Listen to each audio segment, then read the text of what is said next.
Hello, everyone, and welcome to a very special edition of Gehenna Gaming Interviews, where we are fueled by death. Joining us tonight is Jeff Ayers, Twitch streamer and host of the Fueled by Death cast for Death Wish Coffee. Fueled by Death is a fantastic podcast where Jeff interviews celebrities, musicians, wrestlers, other Death Wish Coffee employees, and more, including, I noticed, a spirit medium, which is very interesting. Oh, that's Um, cool.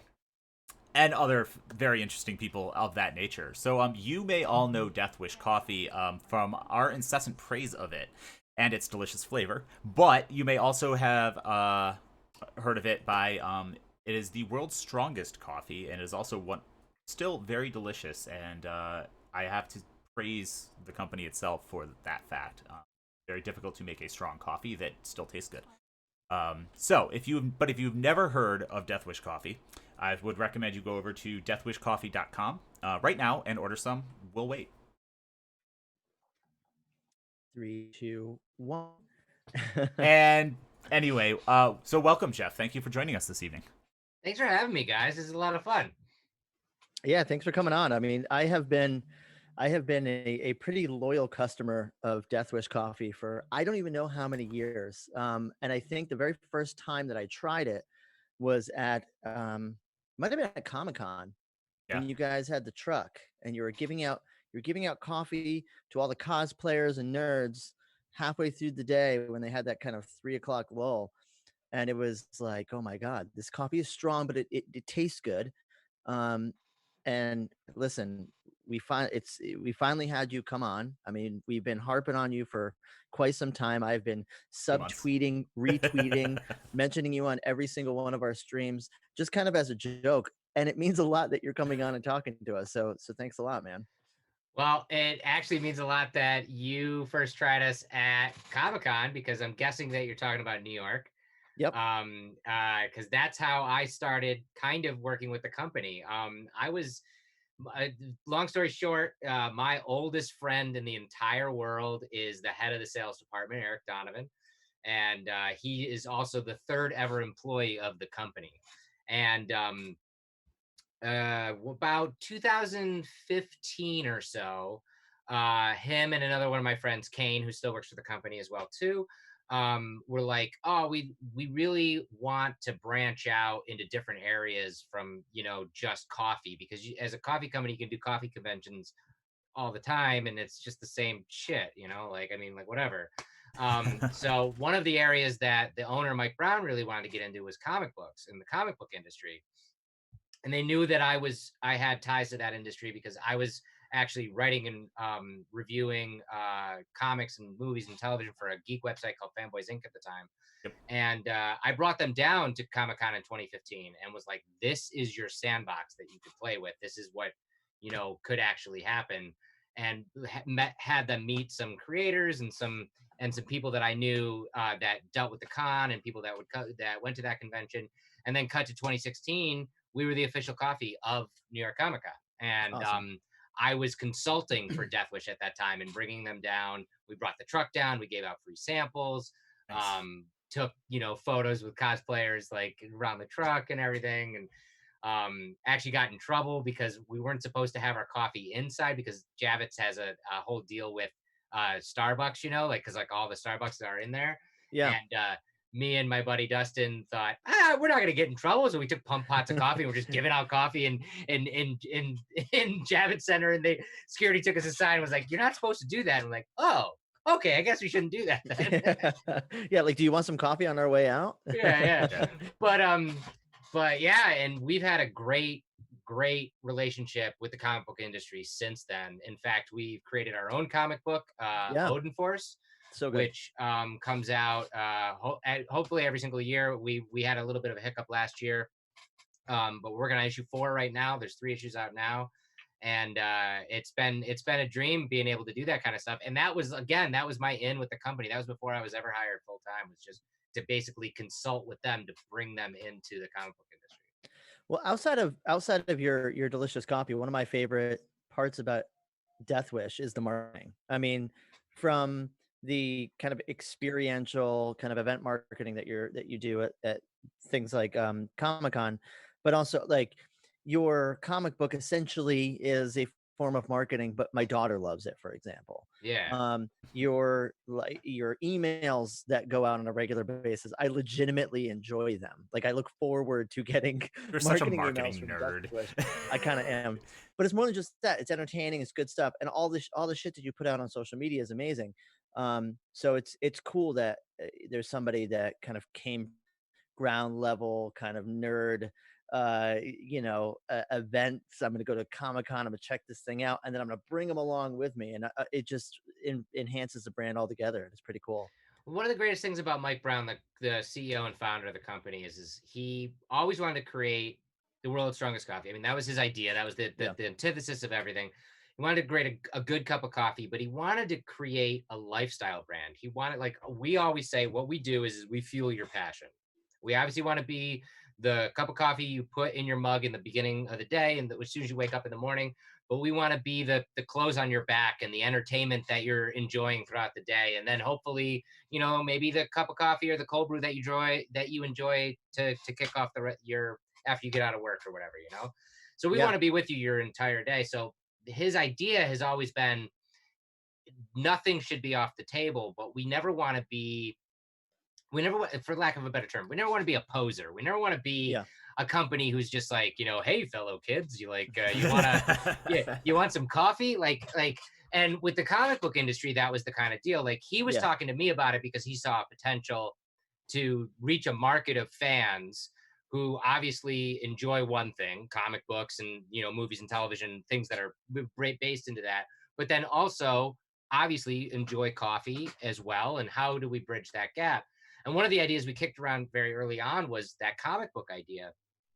And it was right from the get-go, when Mike and I had that initial discussion, it was like, we're not going to make, and I always say this, like the stupidest comic ever. We're not going to make Captain Coffee and the Coffeeteers are searching for the magic coffee bean, because my example of that is that same year, I think it was 2015. It might have been the year before at New York Comic-Con, KFC partnered with DC Comics and came out with a free comic book that was the Justice League having to save Colonel Sanders from Elseworld and all that stuff. And I laughed so hard because for anybody who doesn't know, New York Comic-Con is a 4-day event, Thursday through Sunday. On Thursday, they had this big booth in the beginning, in like the front of the escalators, and like all these stacks of comics, like come get the KFC comic book. And by Sunday evening, they still had giant stacks of comics because no self-respecting DC fan gives a shit about Batman and Flash going to save Colonel Sanders. And no fan of Kentucky Fried Chicken is like being like, what I could use with my bucket of chicken is a comic book. Like it was just it didn't work on any kind of marketing level. Right. And so that's why when we came about it, we were like, okay, how can we, produce something in this industry, but make it authentic? And again, for people who might not know, we were the smallest business ever to have a Super Bowl commercial. We won a giant small business big game contest in 2015, and Super Bowl 50, we got a Super Bowl commercial that depicted Vikings sailing a ship through a storm, and they go over a waterfall, but then the camera pans out and the waterfall is just a cup of coffee a guy's drinking, and it says So good. coffee. It's great, right? I think you won something you got printed on Adweek for that one. Yes. Yeah. And so we decided, we were like, well, that's our story right there. What's not cooler than Vikings? And instead of having them go over the waterfall and it be a cup of coffee, what happens if they really went over the waterfall and then went on adventures? Yeah. Because Vikings fighting monsters and, Loki and all this and Odin and all the other stuff in there, like, why not? So we got that idea, and then I was able to partner them with some guys I knew. Ron Mars is a friend of mine. He's a legendary comic book writer, most notably known for creating Kyle Rayner, one of the Green Lanterns. Yeah. And so he graciously was like, I would love to write this, because again, who wouldn't want to write a story about Vikings killing monsters? And he put the team together of Rick Leonardi doing all the art, who is known for Spider-Man and X-Men and countless other things. And we get fully painted covers by Joe Jesko, who did all the Marvel Masterworks series back in the 90s. And it literally, as a comic book nerd, it's a dream come true that like I'm even tangentially like a part of this. Like it's crazy. But that's the cool thing about this company is that, you know, Mike realized that potential and wanted to run with it rather than just be like, we'll just put out a coffee comic book and whatever, you know, like, well, that'll sell coffee, right? Yeah, it's not KFC and the KFCers, which is like kind of more of a Marvel move in my opinion. I don't know why they would go with. I don't know why DC would agree to that, but well, Marvel did the thing in the '90s. In fact, I have this book right over here in my giant stacks of comics. They partnered with the NFL in the '90s, and they did a comic that was like literally a football player who ran a touchdown, and as he ran into the touchdown, cosmic rays, like the same ones that made the Fantastic Four, hit the end zone, and now he's Super Football Man, and everybody was like, "What are you doing?" That's around the days of around the days of Super Bowl Shuffle, I'm sure. Oh, totally. So speaking of nerd shit, we essentially are a company that thrives in the tabletop gaming industry, specifically as it relates to horror. So I'm a huge fan of the Odin Force comic because there are elements of horror. The ship is going down, the Kraken tentacle is coming up, and he's charging away and demanding that all these men are loyal to him and fight with him. We just introduced death in the last issue. Death. Yeah. So one of the things that does keep us going, especially when you're playing tabletop games, when you're playing, whether it's Dungeons and Dragons, Vampire the Masquerade, Call of Cthulhu, any of these games, sometimes it'll be 3-4 hours. I mean, 7 hours. Ravnos, I think you played the other day. You were running a game for 7 straight hours. I've run for 8. 8 hours. So at a certain point, coffee and tabletop gaming kind of go hand in hand. But before we talk about that, I want to know, do you have any, like, what's your background in tabletop gaming? Have you ever played a tabletop game, D&D or otherwise? Grew up on D&D. In fact, I've been, now that we've been all quarantined for so long, I've been seeing like all these like live streams of D&D and like celebrities playing D&D and all that stuff. And it's like, man, I'm always thinking about like, it's like, I don't have the time anymore. I wish I did, because that's such an undertaking. But yeah, playing that as a kid. And now my favorite game that my wife and I play with a couple of our friends is, I'm going to get it wrong. House on the Haunted Hill. Yeah. Yes. Love that game. Got the expansion pack for it. Yeah. And that's a great game too, because like what's great about like coffee, like getting you going, that's such like, it's such a role play kind of thing. Cause every card, no matter what it is, has flavor text on it. So if you really like, the more caffeinated you get, the more exciting the game gets, because all the flavor text gets great. I love that game so much. And you mentioned Call of Cthulhu. Actually, that game infuriates the hell out of me because it's so infuriating. And I actually just downloaded the Xbox game. Nice. Because it's a video game now, and now that's infuriating me. So. Yeah, you gotta drink more coffee, get pissed, and throw your controller across the room. Totally. Absolutely. So with that in mind, I guess, what particularly now that we're all in isolation, you have plans to jump back into some games that you want to try out? Are you interested in, you mentioned doing a live stream game is a bit of an undertaking, which we know very well, but are you interested in playing in any or doing any online gaming that isn't streamed? I'm always interested in stuff like that, and it's stuff that I've been kicking around because, like, at Deathwish Coffee, again, it's like things that we're always looking to be a part of, because so many people are passionate about tabletop gaming. Like, we want to fuel that passion.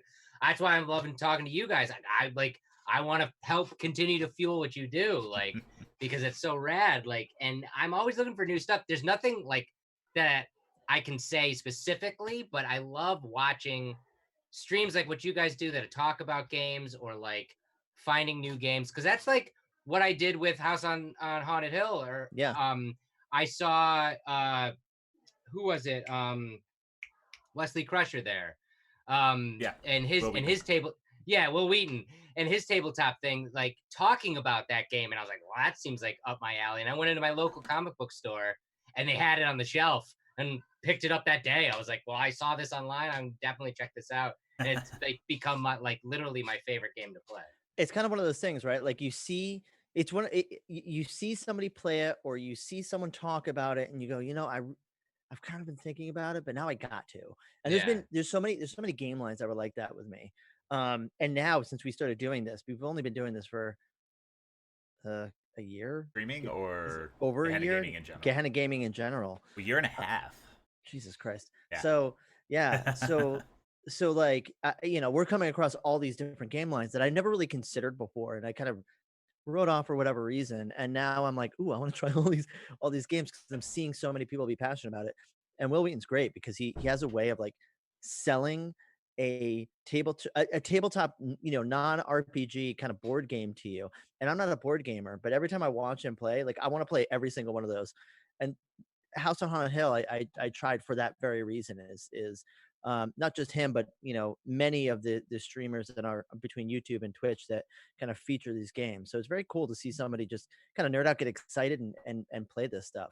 Totally, and that's why I picked it up, because like he was excited about it. So like, and that's got the excitement. And it's funny because like me and my wife and our group of friends that play it, we love the game so much that we've like added our own rules. We have our own characters now. Yep. Like like we've modded the game the way we want to play it, which is it's just so much fun to do that kind of thing. We're gonna have to run a Call of Cthulhu one shot for you and your wife one time, like with those characters. I feel like we could manage that. Yeah, that could be a thing. It's not the game I run and play the most ever. Yeah, right. You're not a resident Call of Cthulhu expert. No. Nope. He is, by the way. Okay. So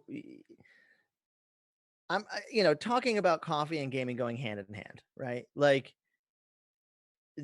when you play a game and you're drinking wine or you're drinking beer, at a certain point, things kind of, or bourbon, things kind of drop off, right? Like it's like, oh, I'm done. Like I can't play anymore. I can't drink anymore. I gotta go. I'm done, guys. 2 beers and I'm done. Go take a nap. I gotta go take a nap. But with coffee, it's like, why is it 4 a.m. and why do I want to still keep playing?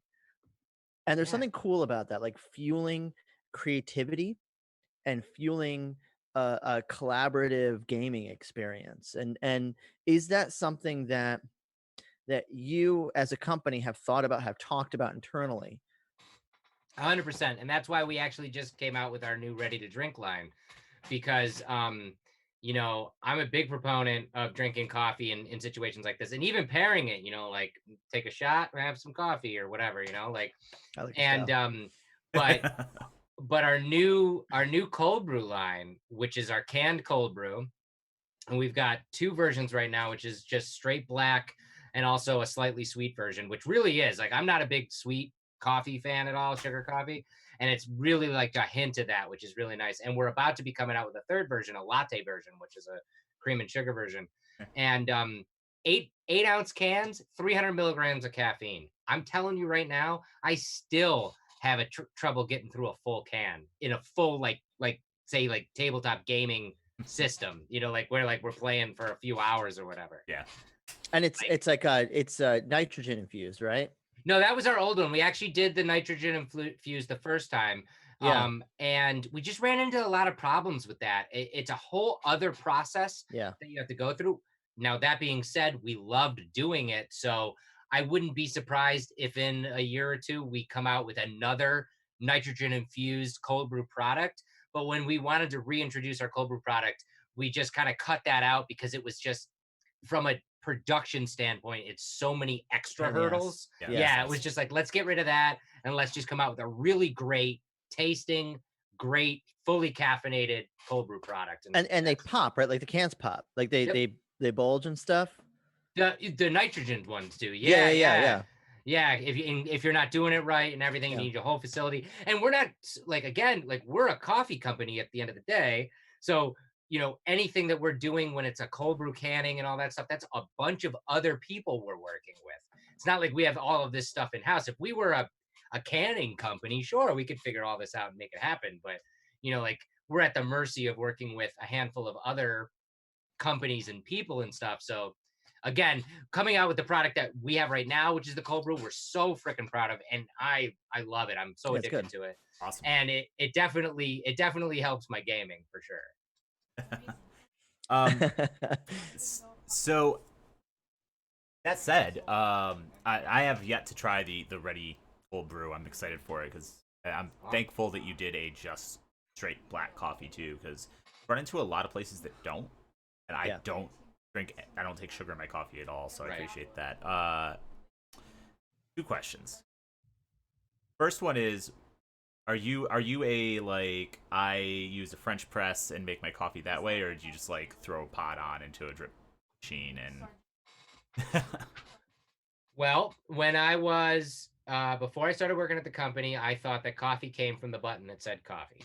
Yep. You know, like that's it. Yeah. And now since I've worked at Deathwish, I can't believe the amount of mad science that goes into making coffee. You know, you change on, like, we have giant industrial roasters that roast the beans. Right. You change it by 100th of a degree, and you're changing the flavor profile of the bean. It's crazy to me how scientific this kind of stuff comes. So yeah, when I'm at home, I do use a French press now. I like grinding the beans, you know, fresh beans, and then being able to, you know, put water on top of them and making it in a French press. Oops. But I actually do. I use it like at work. If I'm at work and I'm on the go, I'll freaking do a single serve pour over or a K cup, or And you know, guys have the K cups. Yeah. we got the K cups, we got whole bean, we got ground, we got the ready to drink, we've got single serve pour over, which is this awesome new product, which is way better than K cups, because K cups, you know, are wasteful and all that stuff. And these pouches, it's like a tea bag almost, but they have these little like tabs on the end of them. Yeah. And you put them on the side of your mug, and then you just pour the water over it, and it's awesome. Those are super. So when you do French press, because I found this really cool. Like I don't have it near me right now, but it's like a to-go French press. It's awesome. And I was kind of, I'm kind of new-ish to the French press world. Do you like the fine ground beans, or do you have them like kind of thicker ground? The best course for a French press is you want it just a little bit thicker than an espresso grind. Mm-hmm. So just about what you do for a drip, maybe a little bit finer. Yeah. And then another trick that a lot of people don't know is, what you want to do is you want to, you know, depending on your French press, doesn't matter how big it is or whatever, you want to add the hot water. If you're boiling your hot water, let it boil and then give it about 30 seconds before you put it in there, because you don't want full boiling water, because you'll burn your grounds. Yep. And then when you put it in there, only fill it halfway. Yep. Stir it for about a minute, and then fill it the other half, and then wait about 3 minutes or so, and then press it down, and then you got your perfect cup of coffee. There's something about it too. Like I had a necessity, because the place I was working, it was like a mile-long hike to go get coffee.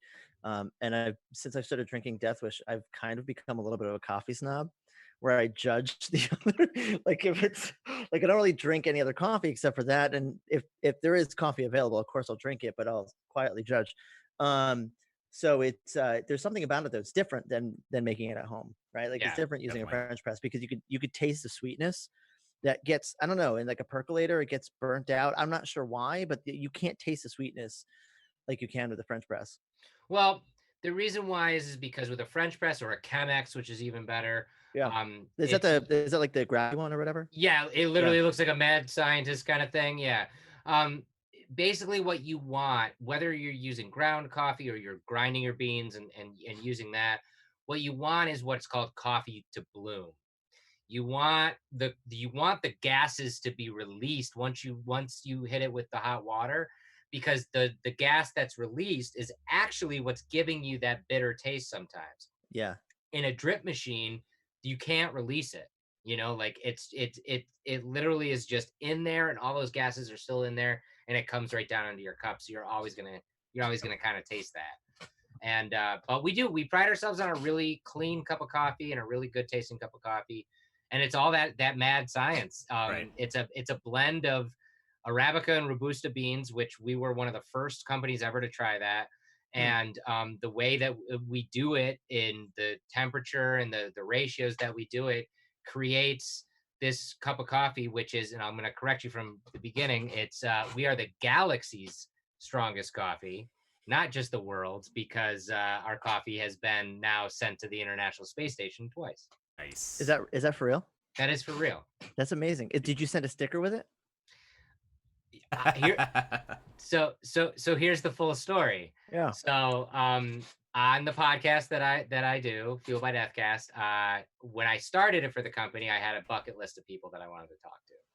And I, at the top of that bucket list, being the giant nerd I am, was astronaut, because I love space. I love all that kind of stuff. And I found this astronaut who was recently retired from NASA, Nicole Stott. She was the first astronaut to paint in space. She was actually one of the first people to tweet from space. And she spent over 100 days on the International Space Station. Wow. I interviewed her on the podcast, and I talked to her about going on a spacewalk and how crazy it is to be, put on the spacesuit, go out and, work on the space station, and then have to come back in. And she told me it takes over an hour to take off all the parts of the spacesuit once you get into the airlock, and then be able to be into the space. And I was just like, that is crazy. How do you deal with that? And she said, the thing I want is a strong cup of coffee afterwards. And it never even dawned on me. I was like, you drink coffee in space? And she's like, oh yeah. Like, we love coffee in space. And my co-host, Dustin, at the time was like, well, what would it take? Wouldn't it be great if we could get Deathwish coffee in space? And she's like, that's a great idea. Wouldn't that be wonderful? And I was like, this is the greatest guest ever. She's so nice, what a nice thing to say on the podcast that she's recording. Cut to a year later, this is 2018. She calls me up because we had stayed in contact, and she was like, so I have a way to get your coffee on the space station. And I was like, what? Her friend was an astronaut, Serena Anyan Chancellor, who was part of Expedition 56. She went up in 2018 to the International Space Station, and she was like, friends and family can send care packages to the astronauts. That's like Christmas, because they have their own menu on the space station, because basically an astronaut is a science experiment. Yeah. Everything has to be tested. Everything has to be, whatever they ingest, they have to know about, and they break it down molecularly just to make sure. So, but they get to send up some of their favorite foods, in care packages. And she's like, I want to send up some of Deathwish coffee to my friend because I love this coffee. I know she loves her coffee.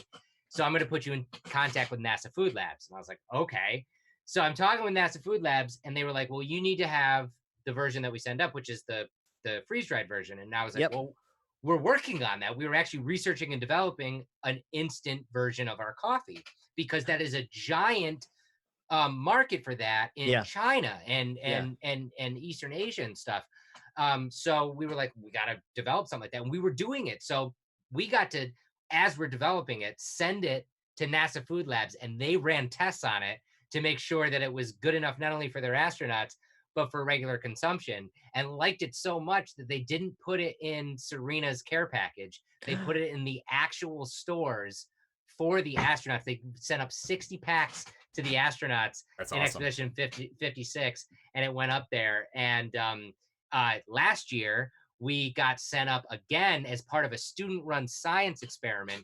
These students out in California, an incredible school called the iLead Schools, created a science experiment to test if coffee could kill bacteria in your mouth on Earth, but also in microgravity. And they did the experiment on Earth and then sent their experiments to the International Space Station so the astronauts could do it, and used our coffee in it. And now that instant coffee you can literally buy on deathwishcoffee.com. You can buy our instant coffee that NASA Food Labs helped us create. And it's a product you can buy, and it's great. I love it. It's my favorite travel coffee because it's just a pack of coffee, and you rip it open, you throw it in a cup, and it's better than any hotel coffee you'll ever get. Just put hot water in it, and you're ready to go. That's perfect. So NASA tested, and I hope you're putting that on your website. Oh yeah, it's on the side of the box. Yeah. I'm not even kidding. So good. And also, it's so cool that you're the official. You are legitimately the official coffee of the space station. But also, what were the results of the study? Did they find that your coffee can kill bacteria in the mouth? The results are still being tested. So they're working with the Dental Association of California and Yeah. UCLA. Yep. And basically the students, it was a student run project from 5th to 9th graders, which I now are in 6th to 10th grade. And it's like an ongoing kind of thing where they're still testing their results and our results. And I heard that it did well, but I'm very excited to get like the actual scientific paper, like Yeah. after the kids all write it up and everything. Yeah. But these things take time, and unfortunately, because of the quarantine, everything got paused and everything. So, but we will get the results at some point, which is really, really exciting. I would say, like, I've been killing bacteria in my mouth on a daily basis, but we'll see when the results the come. idea that the kids are doing, which is absolutely incredible, is that so there's bacteria in your mouth that not only creates cavities, but it also, affects your gut, and it affects, different things. So if ingesting coffee could potentially change that or manipulate that in some way, this could be used for long-term space flight, and we're literally going to be going to Mars within the decade. So this experiment is really on the forefront of our going into the solar system, which is so cool. Not just because Deathwish Coffee got to be a part of it, but it's like these young kids are like the future of our space exploration. It's awesome. It's awesome. It is really awesome, but it's also, I mean, it is kind of cool that Death Wish might be on Mars one day. I mean, like, that is cool. I'm imagining like a big giant Death Wish logo like slapped on the side of Mars. Put one on the Mars rover. Yeah, right on the Mars rover. Go for it. So you mentioned you talked about this a little bit in terms of the bean selection process and roasting. Can you, for our viewers who aren't as familiar with the process as say Mark and I are, because I am definitely a coffee snob and I obsess over things like this. Like what is the process for procuring and roasting, coffee in general, but specifically Deathwish? So we are really fortunate. We all of our coffee is fair trade and organic. So we really work hard to make sure that the farms that we work with are properly compensated.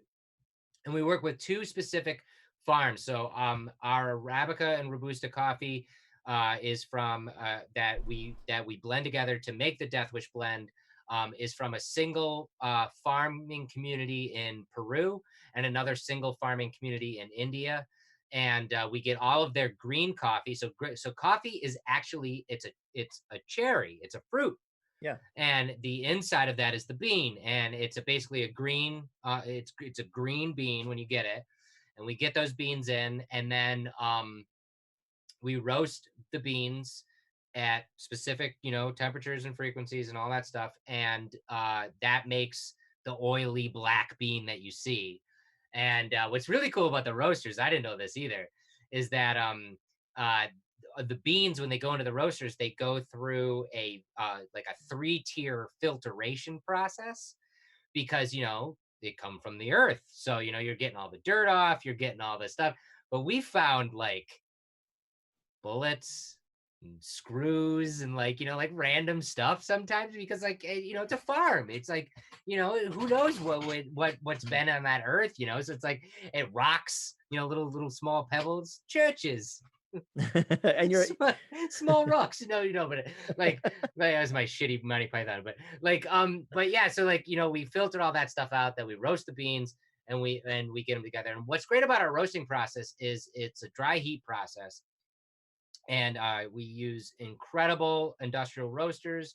And what we pride ourselves on is when people hear about a strong cup of coffee or a dark roast coffee, you immediately think of this bitter coffee. Yeah. Because a lot of times if you're going to a local coffee shop, or even a chained coffee shop, you're going to get a burnt bean taste. You're going to get that kind of thing, because they're trying to really get that out of that. And what's funny is like usually your strongest cup of coffee, which a lot of people don't know, is your light roast. Yeah. A light roast, it will usually get you your most caffeine. But the way that we blend our Arabica and Robusta, and the way that we roast it, is it creates not only a very highly caffeinated cup of coffee, it's very low acid. So, you're not going to get that gut feeling, that gut rot feeling. You're not going to, feel sick to your stomach kind of thing. It's such a smooth, clean cup of coffee. I always tell this story. That again, being lucky enough to have this podcast and being able to talk to so many different people, I've had on my podcast a couple times Richard Fortus, who is the guitarist of Guns N' Roses, not the guy with the hat, the other one.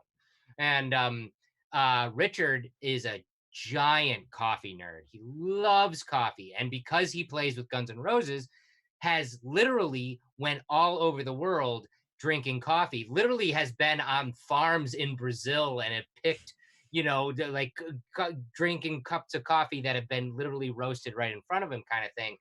And he loves, and he said this in multiple interviews, how much he loves Death Wish coffee, which is such like a stamp of approval for me, because it's like Big time. someone who's went all over the world and drank coffee right from the farm to say that our cup of coffee is a superior cup of coffee. I'll take that all day.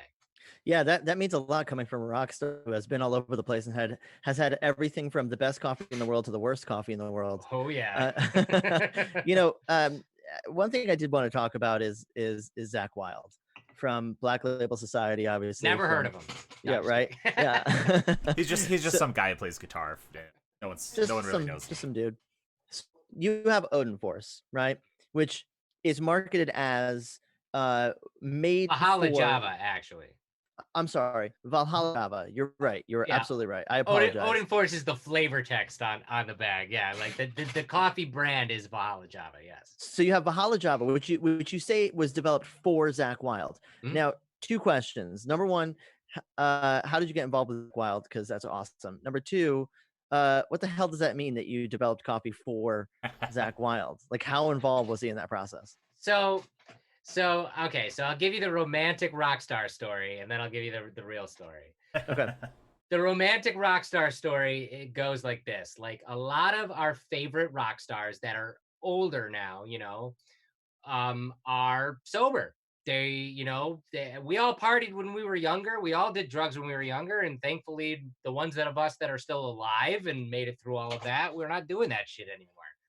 So, a lot of these guys are looking for other things to, keep them going, but that aren't hard drugs or whatever. And coffee's a big thing.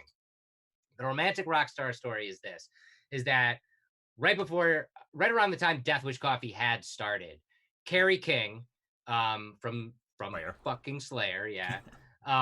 He had developed his own coffee with a different company, and was really excited about it and was pushing it all over the place. And Zach and Carrie are friends. They go back a long way. And Zach was like, damn it, I want my own I want my coffee like Kerry King's coffee, like blah, blah, blah, blah, like I want that. And, looked far and wide for a company that could, fit his brand of Zach Wildness.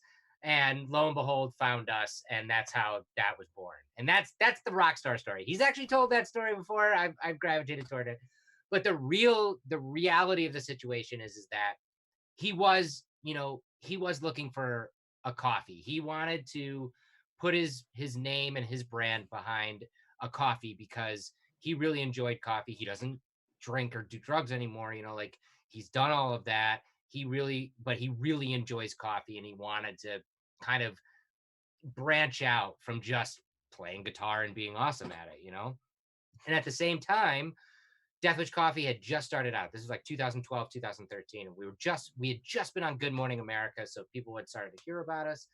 And Zach's manager, as well as his bandmate Blasco, he was the bassist in, God, everybody, Danzig, Rob Zombie, everybody. He's now plays in Zach Sabbath with, and he played in Ozzy's band with Zach.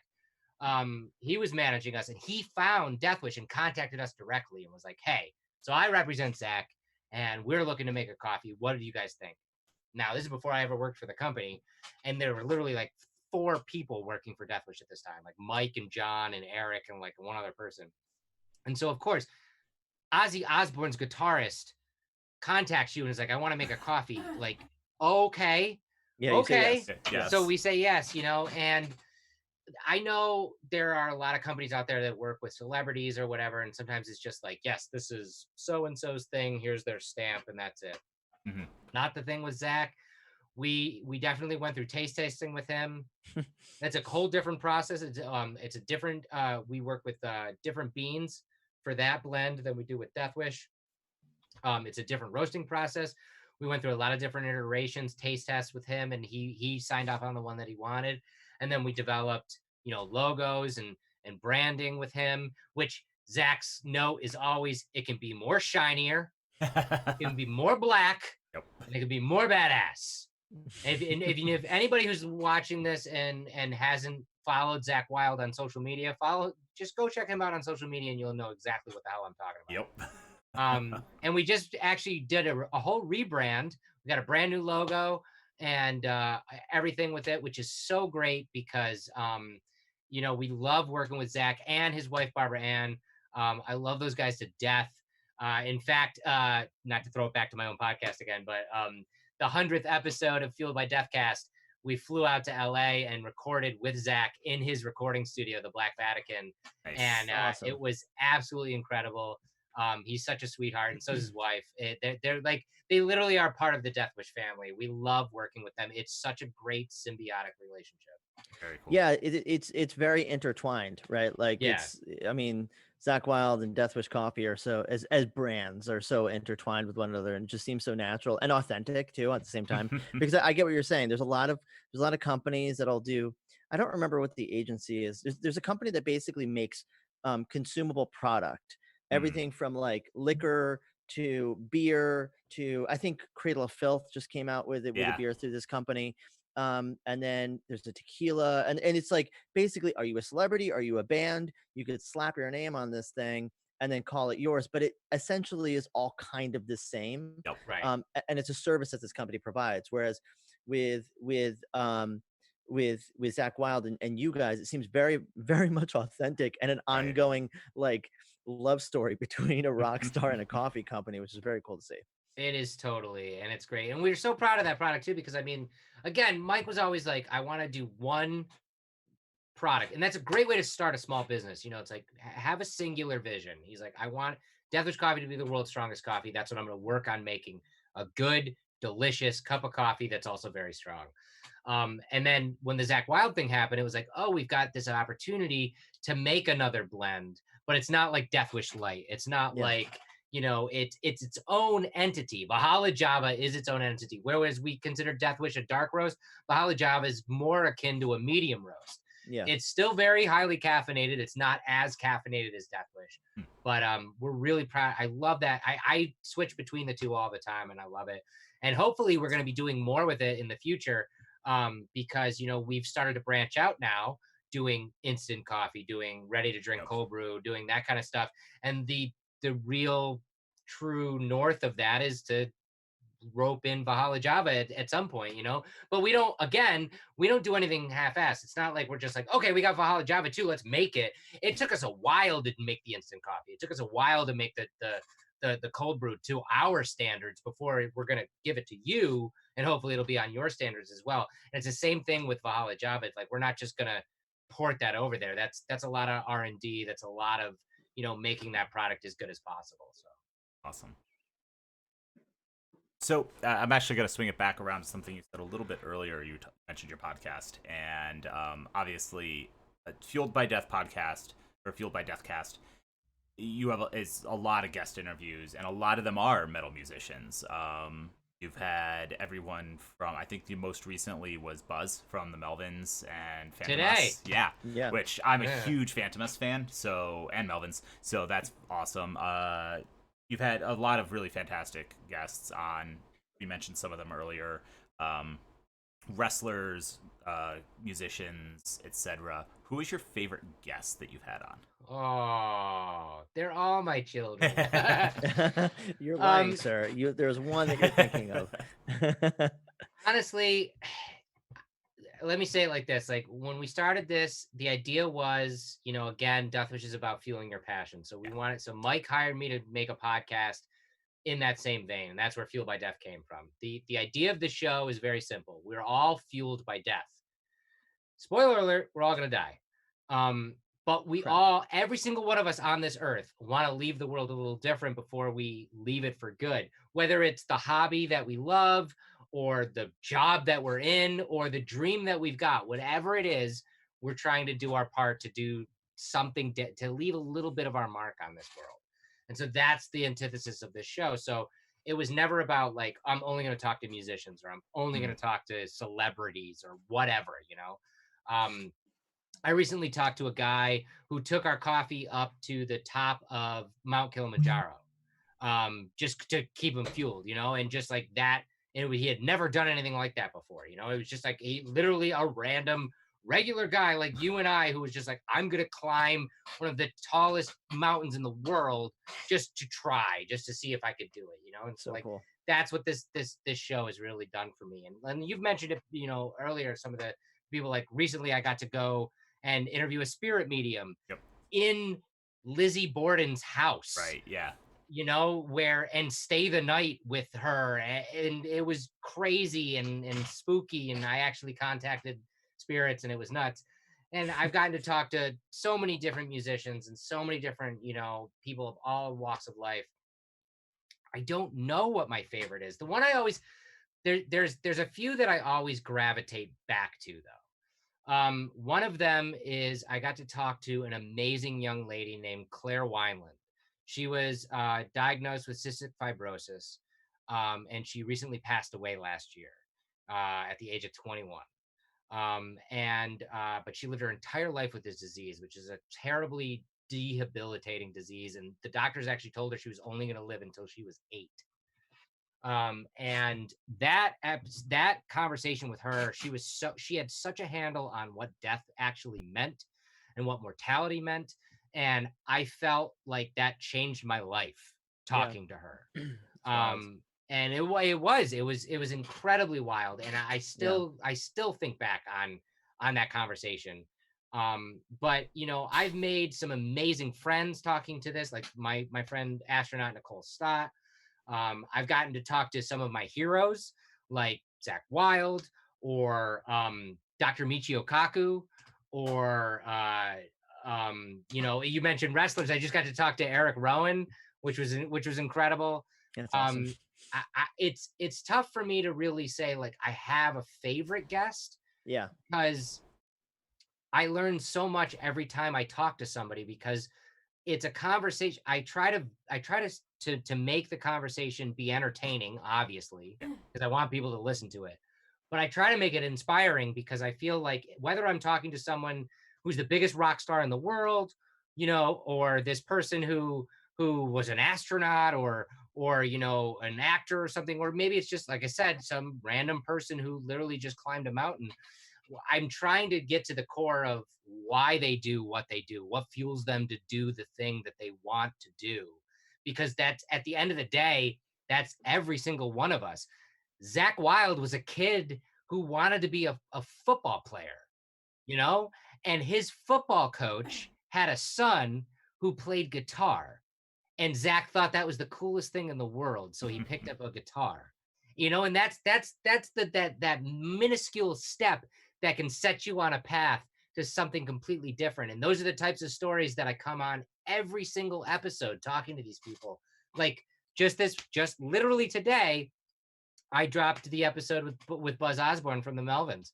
And, you know, he was talking about how, like, when he was a kid, he started playing guitar, but he was playing crappy guitars and nothing sounded good. And he just, like, you know, it was never like a thing. And I asked him, I was like, what kept you even going? Like, to me, if I was just playing, like, I played crappy guitars when I was a kid. I put them down. I am not a famous guitarist right now because of that. Like, why is he? And he's like, just because. He was like, music spoke to me. And I realized that if I kept at it, I would still be happy, and it would make me happy. So continuing to do it made him happy. And to this day, he still does it because it makes him happy. And that can be, just because he's King Buzzo of the Melvins doesn't mean that you couldn't be King Buzzo of the Melvins just for doing the same thing if you started tomorrow, you know? Or your own king, Jeffy of whatever your Melvins is, right? Like that's what's cool about like interviewing people, right, and talking to Mhm. people. It's like, okay, it's a little bit more of a formal back and forth. You have a prepared set of questions. You try not to fanboy too hard and talk to them like a real person. But then all of a sudden, there's like gold and platinum that's coming out of their mouths that are inspiring you to your core. Sometimes, I'm sure, down to a level of you accepting your own mortality. That is insane. And also looking at, like, man, I'm really lazy. Like, look at all these people doing all these amazing things, and here I am sitting in my life doing my thing. Maybe I can do something awesome tomorrow. That's what's really cool about interviewing people, and your show having so many Right. different guests on. And it's cool to hear you not go, well, this person wasn't that great or that person wasn't that great. You're like, I kind of like them all. I can't pick one. It's rather nice, to be I, honest.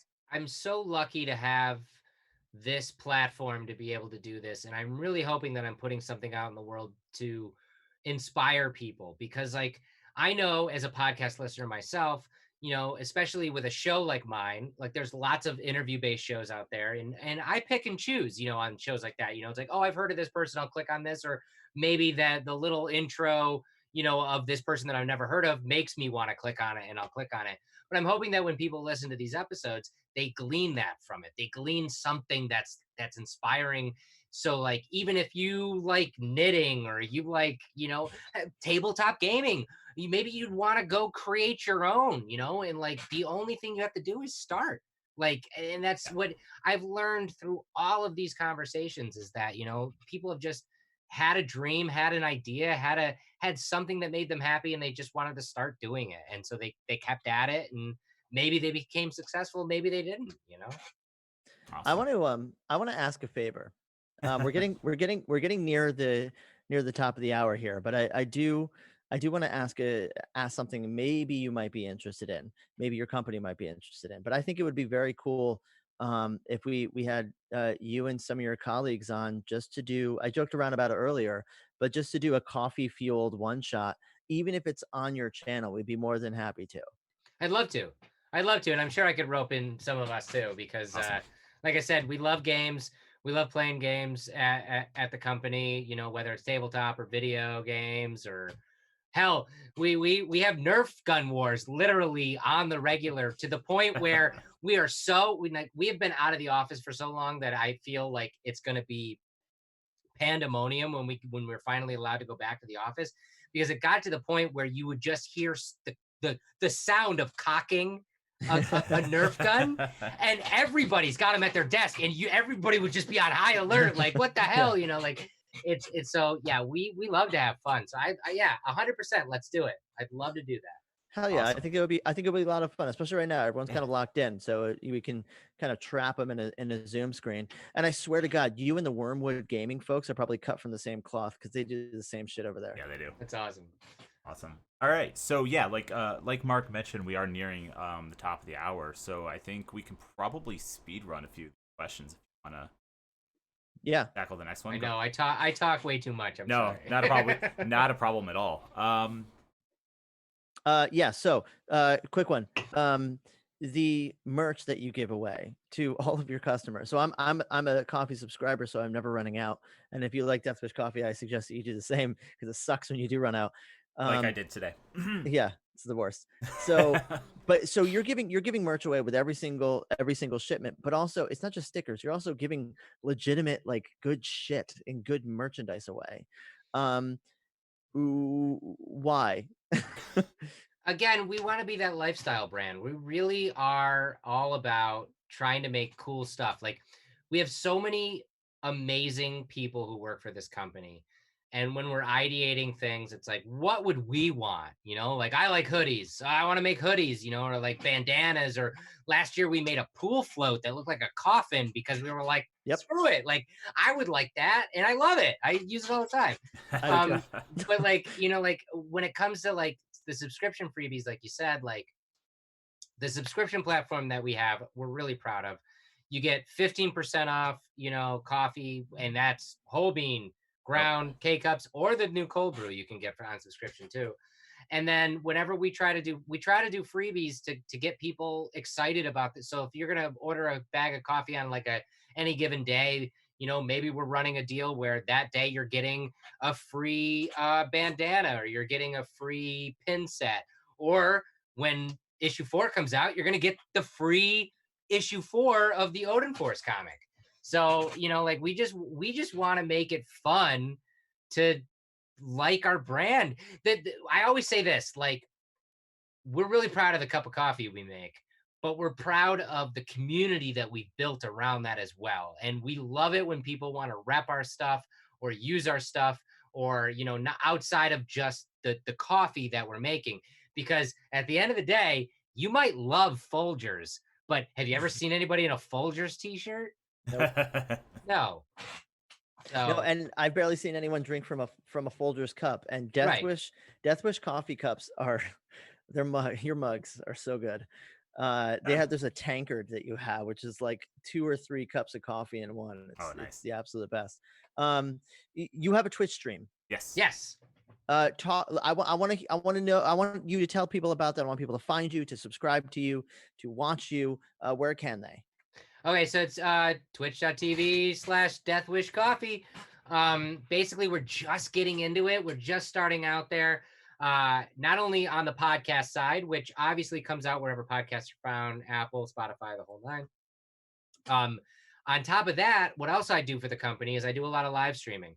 So that started out as a Facebook kind of thing, where we would do Facebook Lives to kind of like talk to the community, give you insights on new products that are coming out, or answer questions live if you had any questions about new stuff. Like you mentioned the mugs, like we reveal the new mugs before anybody sees them on the lives. Ooh. And what I started doing when I was able to was being able to stream that kind of programming on Twitch as well. So we started doing that, and so a lot of our live streaming, kind of almost not podcast but talk showy kind of stuff, I do weekly on Twitch as well, on our Death Wish Coffee stream. And now, thanks to quarantine, we've finally been getting into the gaming side of it too, and a lot, because I said a lot of our guys are really, really into gaming. So we've been streaming some Call of Duty, we've been streaming some new Final Fantasy, we've been hosting, some of our friends are DJs, so we've been hosting some fun, like at-home DJ sets and stuff. Again, at Death Wish Coffee, we're all about fueling your passion, so we're trying to create our Twitch stream in the same vein as that kind of thing.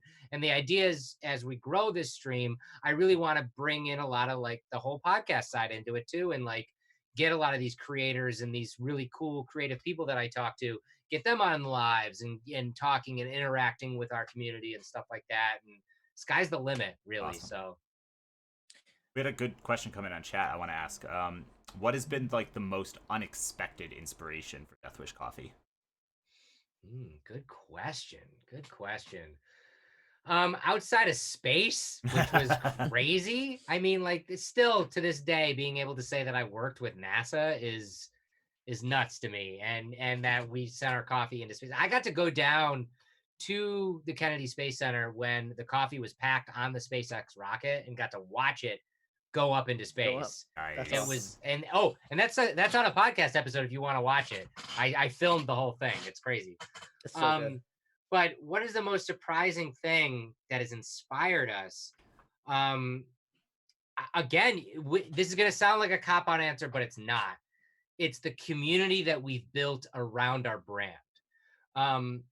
The people who love Death Wish Coffee and subscribe, like yourself, and tell other people about that has been our biggest boon. We are still a very small company. I mean, I can tell you things that sound amazing. We had a Super Bowl commercial. We've been to space. We are the #1 coffee on Amazon. These things, sound giant. We still have less than 50 employees. We are a very, very small company, and to have international recognition is completely and utterly on the backs of the people that enjoy what we're doing and want to talk about it. So I think the most surprising thing has been that, Mike Brown, the creator and founder, really wanted to create this community, create a lifestyle brand, like I said, and really fuel people's passion. And I think it surprised us how much we did that, because we're being surprised every day about people who are not only repping the brand, but really wanting to spread the Death Wish coffee idea around. We've been getting flooded. Just to preface this, it's been incredible during this whole terrible time that we're dealing with. We've been getting flooded with pictures and stories and voicemails on our customer service of people who have been gifting our coffee to hospitals and police officers and people on the front lines of this pandemic. And it's like, it's so amazing, like to us that we've started to be able to take that and up the game, like, oh, you're giving, a pound of coffee to your local hospital. Like, here's a whole pallet like that we're going to send you, like, to make sure all the nurses are there, because now that we know about it or whatever, we just started a whole campaign. You can go over to deathwishcoffee.com right now. It's deathwishcoffee.com/notbusted. And we started this campaign called Broke Not Busted, that 2 different t-shirts that we're selling. One that literally says Broke Not Busted, with an awesome design done by a local artist here in upstate New York. And then another one that is, if you follow us on social media, we love our memes. And it's a black t-shirt with one of our memes that says, "After all this is over, please stay 6 feet away from me." I need to buy that one. And both of these shirts, if you, again, deathwishcoffee.com/notbusted, both of these shirts, 100% of the profits are going to benefit all of the out of work people in our backyard, in upstate New York. Awesome.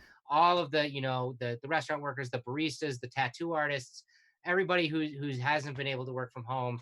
And it's just been incredible, and that's like, again, that's one of the most surprising things from my perspective with this company, is seeing, wanting so bad to create a community around what we're doing and having that community create the company that we are.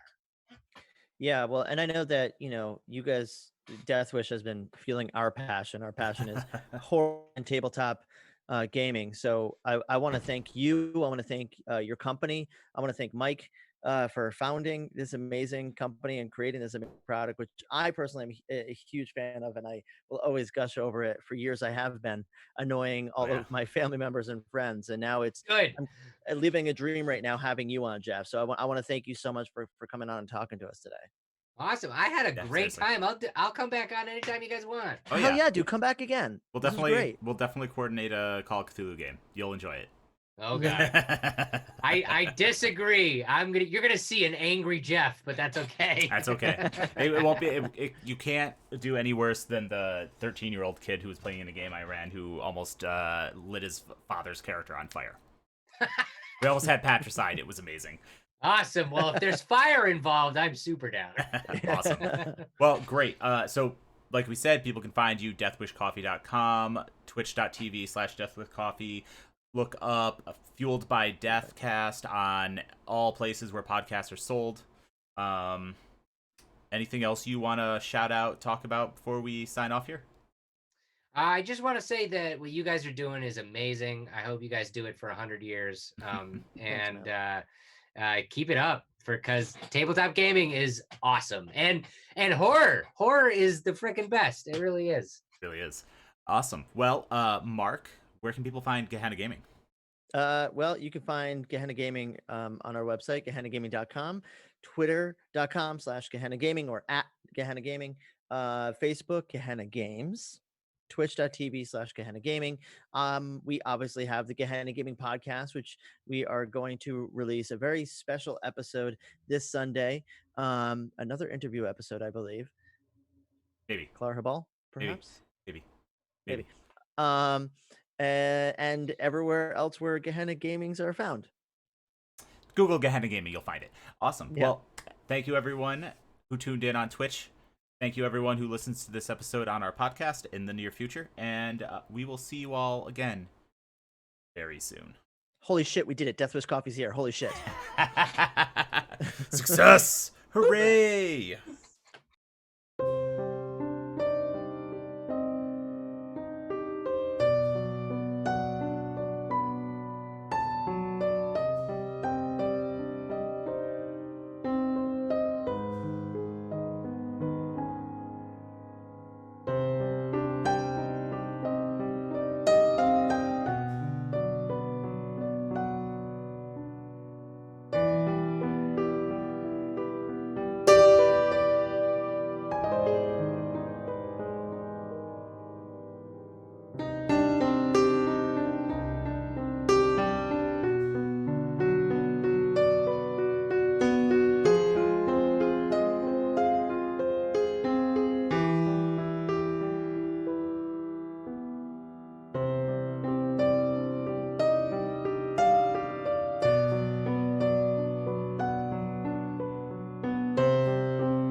you.